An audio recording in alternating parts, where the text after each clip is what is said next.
And that's why we need to talk about it, because it's a force that we cannot resist. It's here to stay. We can only shy away from it, but the more we shy away from it, the more we become disadvantaged. So it's good that we're having this kind of conversation that can help us shape our national destiny on the use of AI and how we engage and how we drive this and how we ensure inclusion in the use of artificial intelligence. So as we go on in this session, we'll be having a keynote address from one of, he's Nigerian, but he's currently based out of Canada and also a professor at the university in South Africa. I will read his bio, and I'm expecting that he's here already. All right, so we have a keynote address to start this session, and then we go into the panel discussion, just confirming that all our panelists are around. Dolapo Agbede, Chioma Agwegbo. All right, good. Thank you. You can see them. Dr. Lushola Said Ayola. Just confirming that everyone is in the room, so that as soon as we finish the keynote address, we would have the panelists come up stage. Thank you very much. But before I let it to Professor Fola Adeleke, I would quickly tell you who Professor Fola is. Are we together? Awesome. Are we together? I like robust engagement. I was telling people out here that I don't like quiet kind of things. I like the noise. All right. Okay, so Professor Adeleke is the Executive Director and co-founder of the Global Center on AI Governance, and Fola definitely knows what it is when it comes to artificial intelligence globally.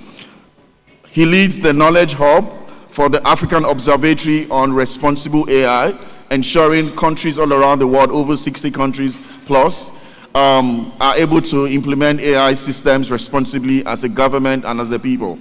He holds a PhD in International Investment Law and Human Rights from the University of Witwatersrand and completed his postdoctoral research as a Fulbright Scholar of the Columbia Center on Sustainable Investment and Columbia University and Human Rights Program at the Harvard University. Fola is also an associate professor at the Wits Law School, South Africa, and Atlantic Senior Fellow on Social and Economic Equity at the London School of Economics. No other person better to talk about AI and equity at this time. He has previously served as co-chair on the Trust and Regulation Workstream for the development of South Africa's national AI strategy under the National Advisory Council on Innovation. And also he has served in various advisory teams, including the development of the Nigerian AI strategy and the African Commission and People Rights Study on Artificial Intelligence and Human Rights in Africa. He has led the development of a global partnership on AI report for government as a provider of data for AI in 2023. Fola is the course coordinator and convener for the Artificial Intelligence Ethics and Policy in Africa Certificate Program. I'm a student in that program starting in October. That's why I smiled. Fola is a member of the Nova Scotia Bar in Canada, and he has received several honors in the past, including the Mo Ibrahim Residential Fellow for Governance and Development at the School of Oriental and African Studies at the University of London. It was quite a mouthful profile, right? So please, with an Abuja welcome, please do welcome Professor Fola.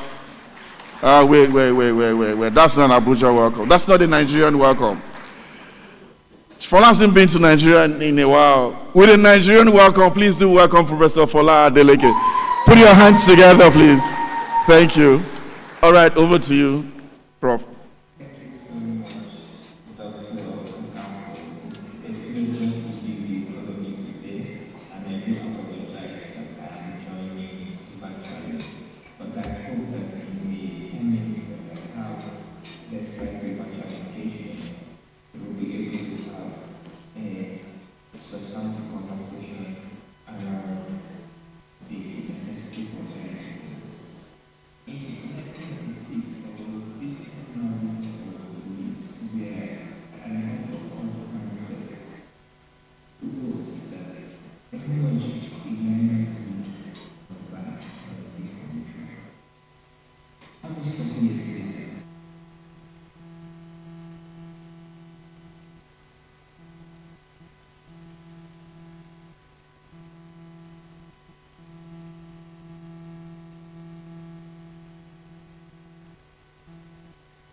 Nigeria.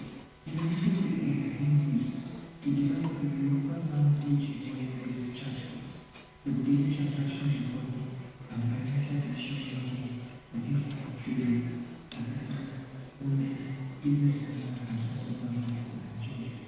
The solution aims to help workers and Nigerians to use their voices and their local languages to increase guidance for making informed financial decisions and to receive voice-based guidance in a manner similar to the way the long-term voice-based in Nigeria to those who are not to make it right. This is a Nigerian success story and is an example of the need to focus our attention on the intersection of AI and government. To address the phenomenon of AI governance, another place to introduce ourselves, and that's vision. We can focus on regulating aspects of the AI system rather than specific processes or technologies. This approach ensures that the governance of AI cannot be approached with one aspect of the character. AI governance makes sense of both the dominant, liberal, and individualistic perspectives, which often ignore the real challenges and dependencies and developing nations such as Nigeria face. We need to understand specific parts of dependencies that are unique and imposed. Regulation can play a role in shaping critical aspects of society development and cause these areas at global scale, and challenges us to consider how regulations can engineer the growth fairness, inclusion, and sustainable growth. In addition to AI's opportunities, we must also consider how its potential benefits can be shared with when AI and engineering development. We must also consider, like I said earlier, and technology systems as well. Also, we should explore the concept of outcomes-based education, which emphasizes defining desired results rather than prescribing specific technological method. In conclusion, it is important to recognize specific areas where AI impacts regulation so that regulatory efforts can be targeted appropriately. This involves identifying the processes being changed by AI and the potential risks and opportunities that these changes bring. This allows regulators to be proactive and strategic in their regulatory approach, focusing on the specific areas of concern. Also, given the broad scope of AI and its applications across different industries, a sectoral approach to regulation might be more effective. This means that we should be able to specific sectors, such as agriculture, finance, and transportation, instead of trying to regulate AI as a single regulated entity. This approach allows for a more numerous and more discrete approach, and allowing the more pattern shots, and we should also consider the use of regulatory sandboxes as a key tool for achieving a greater consensus. Sandboxes enable states to co-design and governance frameworks with industry experts, facilitating innovation, and allowing new regulations to be tested against unintended consequences. This collaborative approach is critical for an effective regulatory system, and I'm hopeful that we can begin to unlock some of the ways of implementing these in the further conversations with the Thank you so much.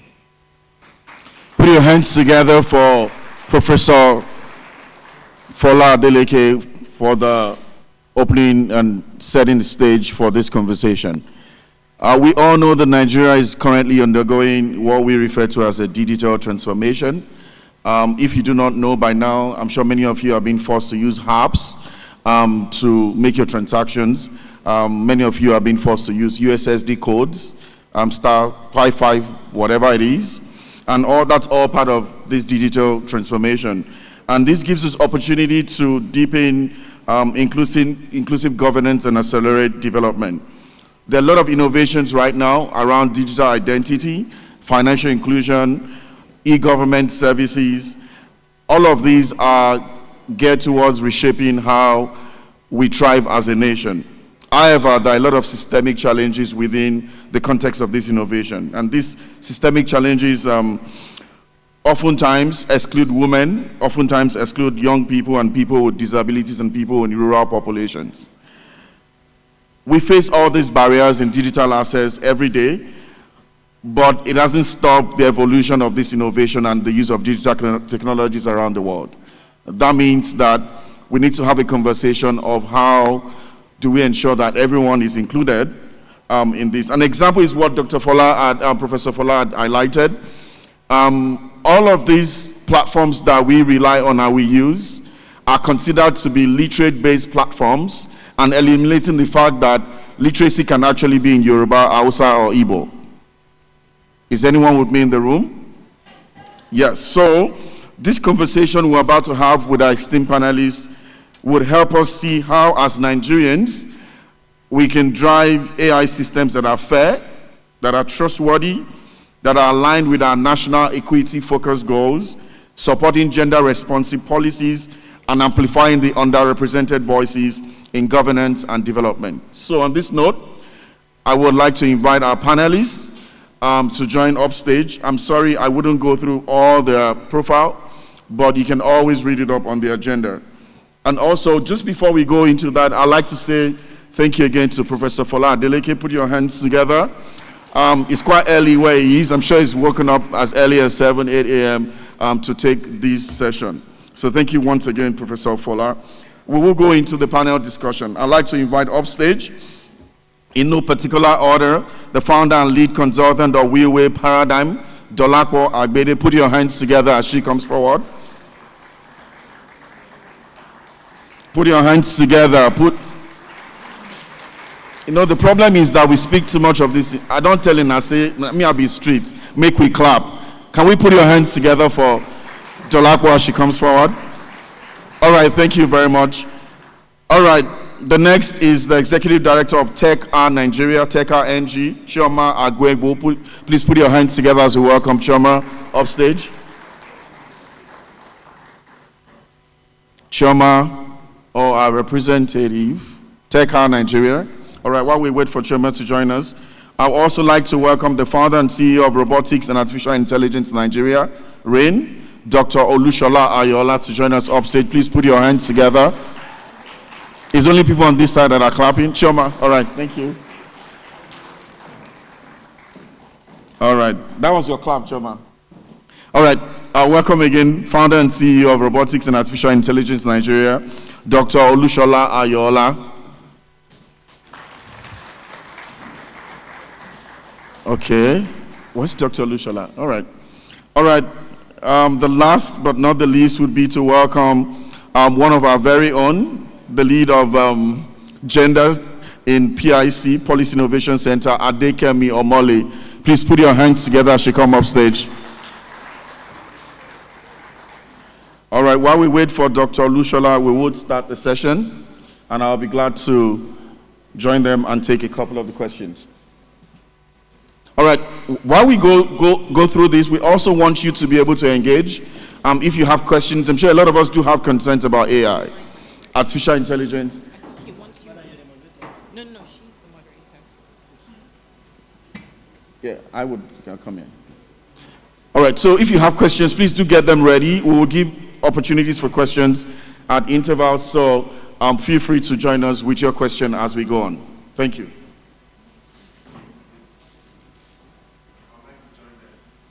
Can you clap for me?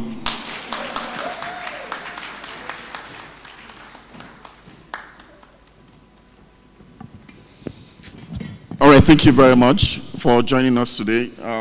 Just a couple of questions, but before we go into those questions, there's a stark reality that we can't shy away from AI. And I'll try and make sure that it's an all-female panel. There's a stark reality that we can't all shy away from AI. The capitalization for artificial intelligence globally right now is scary. It's into billions of dollars, meaning that the world economy is gravitating towards AI. And the same thing is happening in Nigeria. But as this is happening, we also have it on one side that to take Africa about a decade or more than a decade to close what we call the gender gap. There's a gender gap, and there's the digital gender gap. All right, to bring this home, the World Economic Forum in 2024 do rank Nigeria to be 130 out of the 146 countries in terms of the global gender gap, showing significant gaps in our economic participation and political empowerment. Now, with all of this currently within our ambits to deal with, then there's also the tech ecosystem that is booming. And even with the boom, only about 20% of this technological workforce is represented by women. Now, with all of this, we are now feeding AI with this data that is already underrepresented. When it comes to loan applications, the way that we hire in organizations, in media representations, there's still a lot of divide. And this is the data that we're giving to AI to help us chart the new pathway into the future. Now, there's this context I want us to start with. It's the context of, garbage in, garbage out. Absolutely. Now, the context is bias in, bias out. Now, if we build Nigerians' AI future on a foundation of skilled data, beyond the inequalities that we're having to have dealt with, we are layering automation, complex algorithms on these skilled data.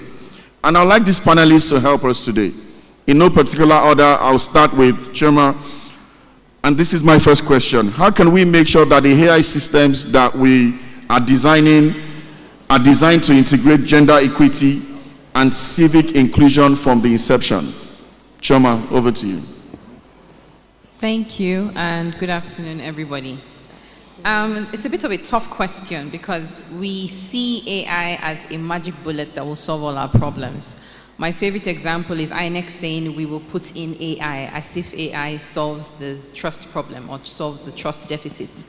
And I also like to say that the problems you have offline will always present online because we're not living in separate realities, right? So to answer your question, we need to fix offline first. We can't have gender inequality offline and have gender equity online. It doesn't work that way. The systems that disenfranchise women, the panel before us talked about the reserved seats bill. The systems that disenfranchise women offline will disenfranchise them online. Absolutely. The systems that cause harm to women offline will cause harm to them online. And so first, I think there's got to be that honest reckoning and the acknowledgement of the fact that the systems that present today do not favor women. They are not, they don't make for our inclusion. Nigeria today doesn't have a gender and equal opportunities bill. The Violence Against Prohibition Act was passed in 2015. States were still domesticating up till 2024. Where in 2025, we still have one state that has said they are not going to domesticate. You can't talk about artificial intelligence if you don't have the basis for basic security, advancement, and progression of women and girls in Nigeria. All right, I'd just like to pause you. You're not done yet. Hold it. Now, what you refer to mean that we need to pause everything that has to do with artificial intelligence? Is that what you're saying? No. We can walk and chew gum, but we can't chew gum if we don't know the type of gum that we want, is the point I'm making. So while we're talking the talk and, AI sounds sweet, generative AI, ChatGPT, Claude, etc., those things are sweet to say, but we can't build without a foundation. And so I'm saying that while we're talking about and planning and visioning, we also have to recognize that there are deficits in the way we currently operate so that we don't exacerbate existing inequalities, because that's what artificial intelligence is going to do. The West is already disenfranchising the continent because there are existing inequalities. They are producing, we are consuming. We have no rights currently. We have pretty much no say. And we are actually losing, whether it's from the data gathering, whether it's from the LLMs that are learning, etc. We can't it's kind of like there's bad behavior outside, you bring it into your house, and then you have that bad behavior inside the house. So we can't keep talking about the West is doing this and doing that if we don't put in place what we need to ensure that we don't recreate that bad behavior at home. That's what I meant. All right, thank you very much, Chima. Dolak, what you want to add to that? So for me, I would say that we need to, what was that you said, civic? Inclusion. We need to expand from civic inclusion to intersectional inclusion. Because I identify as a blind woman, for example. So in the civic space, if you do not look at the intersectionalities that double, triple impact the biases against people with disabilities, women with disabilities, youth with disabilities, users with disabilities, I mean, we're already in trouble, now we're in triple trouble. Then the other thing that I think the civic space, we need to intentionally promote, expand, fund AI solutions that could support access to education, political engagement, access to justice, and then, of course, access to work. Whatever it is that we're going to invest in needs to work for everyone. And as long as we continue to expand and we're a bit more intentional to leave no one behind, and how do you even do that? Make sure that the end users, people like me, a person with albinism, a person who has dwarfism, the entire range of the diversities of impairments, we should be part of co-creating whatever it is that you are trying to give everyone. Make it universal from the beginning. Then you will not have to spend so much to put retrofits or patches, or you say, sorry, we'll do it later. Thank you very much. So for those who are new to AI, AI is built on a data infrastructure. That means if the data is biased, the AI is biased. And I think that's essentially what they have emphasized on. So the underrepresentation that we face, now looking at her reminded me of the reason why I chatted with her last week. I haven't told her. So we're working on a gender-based violence prevention model, AI model, within our initiative. And then we've been looking for data. Every data that we have, none of them was balanced. So she's made a lot of effort, Invitos Nigeria, she's made a lot of effort to collect data all around the country, collecting extra data to make sure that there's inclusion and there's representation. So I thought, before we go ahead, we have to talk to her. Because if we go ahead, we will underrepresent Women and deepen the bias. All right, so we would take this, and if you have questions, please note them, and then we're happy to have you come to the microphone for your questions. And I'll go to Kemi, and there's a lot of issues around this bias. I remember one time, Amazon had an AI recruiting tool that was particularly biased against women, because the tool has taught itself to recognize more male-based way of learning and education, such that they were excluding women. And let me give you another example. It's not the machine that is the problem. It's not the AI that is the problem. It is the data that we have made available to the machine. I'll give you another example, and this one still intrigues me till today. In the economy where I live, once in a while, they use a lot of Teslas. So the Tesla car, if a woman passes in front of the Tesla car, it will only show the image of a man. Yeah, you can check it online, check it out. I think it's still there till now, and they are trying to fix it. If a lady or a woman or a girl passes through, like, when people pass through, the cameras pick the image, only shows the image, but it consistently shows the image of a male figure. Now that's the data that have been fed into the machine to train the machine. Now my question is going to go to Kemi, and then we all take a stab at it. Now look at Nigeria. Our digital economy is exploding rapidly. It's projected that by the World Bank that there will be an injection of about 88 billion into our economy. We have one of the most vibrant fintech landscape, and processing billions of dollars in transactions. All of them from as simple as OPay. We all use OPay, right? You guys forced me to use OPay and MoneyPoint. We all use OPay, MoneyPoint, processing billions of transactions. But what you do not understand is that this data is what will be used to assess your credit score. This data is what will be used for fraud detection and all that. And because the data is largely unregulated and there are no mandatory audits of this data, it means that we are literally going to be using this data to train how service is provided to you in the near future. All right, so my question is, what are the practical steps that we can use to drive governance mechanisms to ensure transparency, accountability, and ethical AI deployment in Nigeria, looking at the kind of data we already have? Kemi. Thank you so much. I think the first thing to help with that is just finding out where are we, and the only way we can find out where we are is just with data.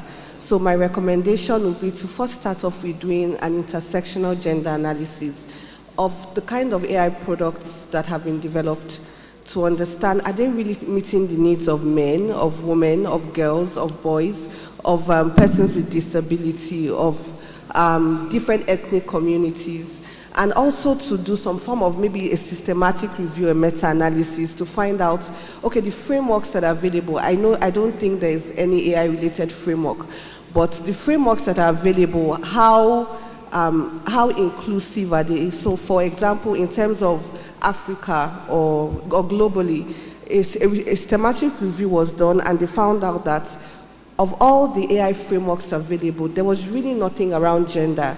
Some had things around fairness, some had things around maleficence, but nothing really about gender. And that already says that a lot of AI products and the operation is actually gender blind, or at most gender sensitive. So that means that the product and service, the products that we are seeing are only serving a certain population group, and that means that it's not been harnessed enough for everyone. And so just generating the right data to ensure that products are developed the right way. And like Dolapo also mentioned, and Shoma also alluded to, we also have to ensure that we co-create, use participatory approach to ensure that everyone's needs are met. All right, so very quickly, we need to wrap up. I'm sorry, we have to, keep it bulleted. Now there's this second to the last one about public interest on the use of AI. There are over 200 million people in Nigeria, 500 languages, but all the AI systems are still coming to us in English. How can we make sure that everyone can use this technology efficiently, driving public interest and strengthening citizens' trust? Quick, Choma. Quick. I think one of the things that excites me about the AI Collective and Luminate's work in Nigeria is the convergence of a number of practitioners around artificial intelligence and just helping them to chart a path for the country. Very simply, the government needs to take the lead on this. As we all know, the government is the largest and the most efficient distributor of governance in any space. And so the government needs to take the lead on this. The government needs to fund AI collectives to ensure that these products suit everyone. These products are not just produced in Igbo, Hausa, Yoruba, but that they suit people. We have products in Pidgin, for instance, which is a lot more universal than regular languages. So yes, my simple answer is government. I also just want to give a caveat to say that while government provides the infrastructure, the government must give room to civic space and to civic actors to develop the technology so that we don't end up with things like the Cybercrime Act. Last question for Dolapo and anyone else would be, it's clear that we're dealing with marginalization for young people, for people with disability, and for women, and we don't need to go through that. How can we ensure that marginalized voices, including women, persons with disability, are amplified in the policy making and implementation process for driving AI in Nigeria? Quickly, number one, it must be explicitly set and cast in stone that discrimination will not be permitted and full participation will be enabled. You should have a checklist of everyone that should be there before you start. And for everything that's already existing, make sure that the testing, the feedback is from as diverse a group as possible. Ensure that it is clear that any platform, any application that is already in place should have a disclosure mechanism, that if the accessibility that you claim you have put in place is serving no one, the disclosure should be there. The consequence and the retrofit, the fix must also be embedded in it. And lastly, just make sure that for everything we do, keep it as universal as possible. Build for all from the beginning. And we're all ready to support in every way we can. Thank you very much. Please, ladies and gentlemen, for this few minutes, I'm sure that your mindset is triggered. I'm sorry we can't take questions from the audience because we're running out of time. I would once again like you to appreciate the panelists as we go back to our seat. At least they will take a picture and then they can go back. All right, please put your hands together. You can talk to any of us outside of this place. We can engage with your questions, and thank you. All right, thank you so much. Please, can we give them another round of applause?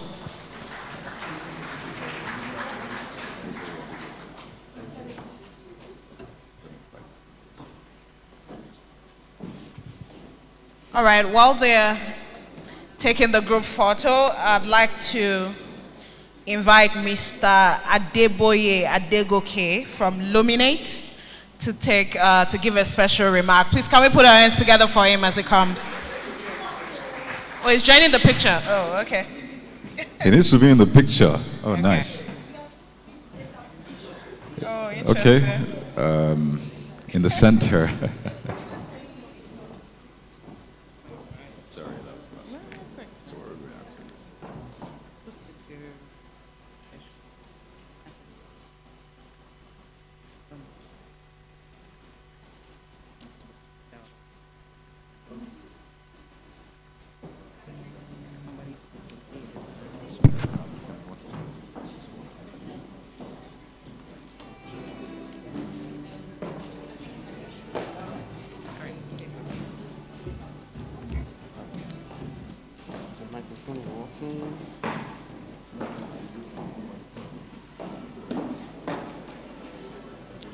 Good afternoon, everyone. Am I audible? Good afternoon, everyone. Okay. Yeah. My job here is very easy. I just want to give a very brief remark. I think I want to start by congratulating PIC for putting together an excellent event. I think the first random comment I heard as I was walking into this place is how beautifully put together this event is, and I think for that we should put our hands together for the organizers. I've been asked to give a very brief remark for about 5 minutes, and I have actually a 5-minute speech that I prepared, but I also think it would be great to just speak from the heart, because I've listened to some of the conversation that we've had so far, and I think it's important to dwell on some of the points that I think have come out of those conversations. I want to start by sharing a short story of my personal experience where I used to work. I used to project manage a conference like this a few years ago, and we had asked all session organizers to make sure that their sessions are inclusive, that if they were doing a panel, they should make sure that the panel is inclusive, proper representation on the panel. So as the project manager, I was going into the rooms where the sessions were happening, and I walked into this particular room where they were about to start a session. And the moderator was inviting the panelists, and he invited 4 guys as panelists. So I was obviously livid that we told you guys that this has to be very inclusive. But I was watching, and the guy decided to invite a 5th panelist, which happened to be a woman. And the guy said, before he invited the woman, he said, "We are a very inclusive organization. So I'm going to invite our 5th panelist, who is a woman," and then she brought the woman forward. So we had 4 guys and a woman on the panel. And that tells you how we can be very tokenistic when we talk about the subject of inclusion. It is very important that we understand that it is not about tokenism. It's not about ticking the boxes. It's about being deliberate. I used to work for an organization. In 2020, I became a member of the leadership team of that organization, and we were 4 men on the leadership team. And the executive director said that this doesn't look good for us. We need to be inclusive. And he made a decision that in the next 2 years, we are going to hire 4 senior roles, and we are going to make sure that all those roles are filled by women. By the next 2 years, the leadership team has 4 women, 3 men. That is what it means to be deliberate about being inclusive. The purpose of coming here personally is because I wanted to come and encourage our partner, Policy Innovation Center, and also because of our interest in artificial intelligence, we supported PIC to coordinate what we call the AI Collective in Nigeria, which is a multi-stakeholder group that brings together different stakeholder groups like innovators, researchers, and civil society organizations. This is because in the work that we do at Luminate, we are very conscious, we are very deliberate about ensuring that our AI strategy is very inclusive. As a matter of fact, Luminate has invested about $300 million in about 300 organizations to advance these causes. This is because these issues are very important to us. It's at the heart of our value system. I do hope that during this engagement, we are going to move from talk to action. But most importantly, we are going to be more deliberate in how we look at issues around bias and inclusiveness. And that we are not going to dwell on the tokenistic approach whereby we do it after the fact. We do it so that they don't say, "Oh, we are not inclusive." We do it because we believe it should be done. We do it to ensure that groups that have been traditionally marginalized are taken care of, that groups that have been traditionally marginalized are incorporated into the development of artificial intelligence policy and artificial intelligence governance model. As I said, my speech is going to be very brief, and I see that I still have about 1 minutes, 30 seconds. So I'm going to use that 1 minute, 30 seconds to speak to 5 things quickly. That it is important that when we talk about inclusion, it has to start from the design level. If you are not inclusive from the initial stage, it's difficult to achieve inclusion. And the panelists made the point, I think it was Choma that was made the point about how offline exclusion is also applicable in the digital world. So from the design stage, we have to be deliberate about being inclusive. The second thing is about the issue of data rights. It's important for us to emphasize that without proper data rights, we cannot have an inclusive AI governance in Nigeria.